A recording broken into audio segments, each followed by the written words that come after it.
আসসালামু আলাইকুম ওয়া রাহমাতুল্লাহি ওয়া বারাকাতুহু। সম্মানিত ভিউয়ার্স, এখন আমি আলোচনা করব যেই 10 জায়গায় ইস্তেঞ্জা করা বা পেশাব পায়খানা করা নিষেধ।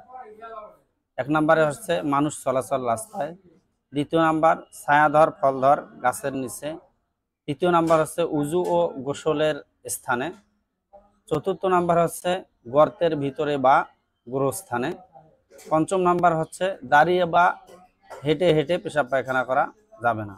6 নাম্বার বিনা ওজরে পানিতে পেশাব পায়খানা করা যাবে না। 7 নাম্বার হচ্ছে ঘরে বা বিছানায়।